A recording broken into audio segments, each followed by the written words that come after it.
donne maintenant la parole à Anne-Marie Autant, vice-présidente de la région PACA, déléguée à la santé et à l'alimentation. Merci de me donner la parole. Donc je vais m'associer très rapidement en termes de salutations à tous les remerciements et toutes les salutations qui viennent d'être proférées par les intervenants précédents. Je m'y associe avec beaucoup de sincérité et beaucoup de plaisir. Le plaisir que j'ai en tant qu'élu à avoir fait les rencontres que je fais depuis maintenant pas loin de 2 ans.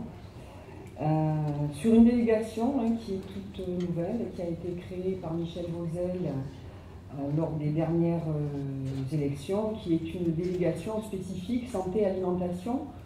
Je me permets de rappeler que la santé n'est pas une compétence régionale, mais que dans ses politiques volontaristes, la région essaye d'amener sa pierre à l'édifice de la prévention notamment, qui, on vient de nous le dire tout de suite, un moment, quelque chose de compliqué et à mettre en culture en fait auprès des citoyens aujourd'hui.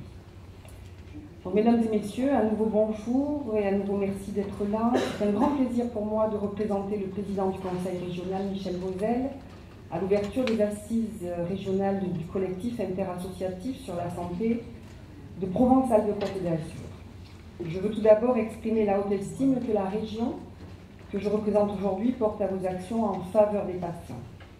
En effet, la promotion de la place des usagers et la place de la prévention au sens large sont des valeurs fondamentales de notre système de santé et doivent être au centre de nos préoccupations. Dans le débat actuel, très récent sur le dépassement des honoraires, la vie des patients n'a pas été prise en compte. Je pense que vous en parlerez aujourd'hui. Et nous avons entendu cette nécessité qu'il y a pour les usagers, les citoyens, d'être pris en compte dans l'ensemble des débats qui agitent notre société et qui participent à sa construction. Cette journée de travail traduit la dynamique d'un engagement lancé par le collectif interassociatif sur la santé sur ces questions, s'appuyant sur la mise en place d'un réseau associant les partenaires institutionnels, dont particulièrement la région, les professions médicales et sociales, les associations, les patients, afin de placer le droit de l'individu au centre de toute démarche. Le droit à la santé est un droit fondamental. Si la maladie frappe le riche comme le pauvre, la réponse se doit d'être d'une efficacité équivalente, pour l'un comme pour l'autre, et où qu'il soit sur le territoire. Vos préoccupations rejoignent celles de la région qui agit pour l'accès aux soins pour tous, pour le développement de programmes de prévention et d'éducation à la santé sur l'ensemble de notre territoire.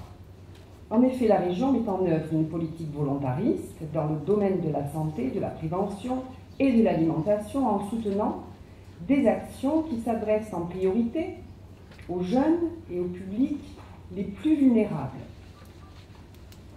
Si la santé des jeunes est l'une des principales préoccupations de la région, puisqu'elle est là dans ses compétences, au regard de ses responsabilités envers les lycéens, les apprentis et les jeunes accompagnés par une mission locale, nous accompagnons chaque année des actions de soutien aux personnes malades. Ces actions concernent notamment les domaines suivants: le soutien aux personnes gravement malades et aux personnes hospitalisées, l'aide à l'accompagnement de personnes atteintes par la maladie d'Alzheimer, par le soutien à des réseaux associatifs et à des formations bénévoles.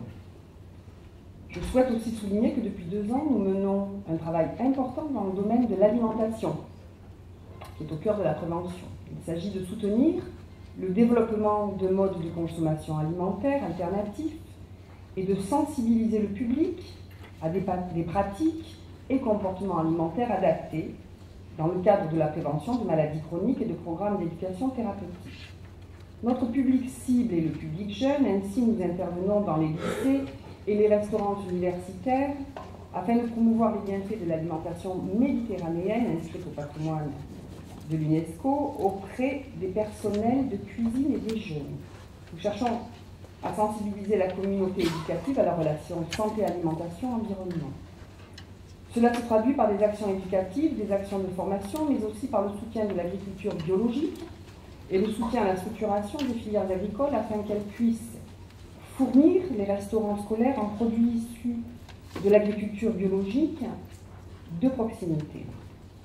La polémique actuelle sur les OGM et les perturbateurs endocriniens et l'ensemble des pesticides, sur les cancers notamment, nous renforce dans notre conviction de devoir agir au nom de la santé publique. Je profite aussi de l'occasion pour évoquer deux dispositifs emblématiques que je suis fière de porter au nom de Michel Vauzel et de l'ensemble de la région et de ses élus. Le premier concerne les maisons régionales de la santé. Ladislas Polski, qui est en charge dans la délégation de ce dossier particulier, vous en parlera cet après-midi.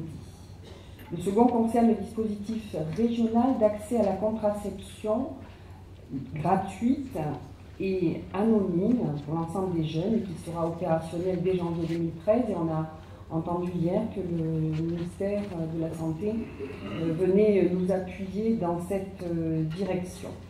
Comme vous le savez, plusieurs indicateurs sont préoccupants dans notre région. Le taux d'IVG, par exemple, y est particulièrement élevé chez les jeunes filles de 16 à 25 ans. Aussi, il nous est apparu indispensable de créer un dispositif qui sera opérationnel dès janvier 2013 et qui permettra aux jeunes d'accéder à une contraception dans les conditions les plus favorables de confidentialité et de proximité. Entre autres, il prévoit le financement de prestations médicales d'accompagnement, consultation, analyse biologique et contraceptif. Peut-être que ça nous arrivera à en économiser, tant mieux, c'est de saison, il faut que nous fassions des économies. Ou en tous les cas que nous réorientons nos financements lorsque c'est possible aussi. J'espère que ce dispositif répondra aux attentes de la jeunesse. L'accès à la contraception est un droit et nous, élus régionaux, serons particulièrement vigilants à son respect, à son application. Pour conclure, je rappellerai simplement que la région consacre près de 8 millions d'euros chaque année en faveur de sa politique dans le domaine de la santé. Je crois pouvoir dire que nous souhaitons faire de la région Provence-Alpes-Côte d'Azur une collectivité pilote dans le domaine de l'accès à la santé et à la prévention pour tous et en coordination avec l'ensemble des acteurs du terrain. Ainsi, soyez sûrs que la région Provence-Alpes-Côte d'Azur portera le plus vif intérêt aux travaux et aux débats qui vont se dérouler aujourd'hui. Je vous remercie et bonne suite de travail.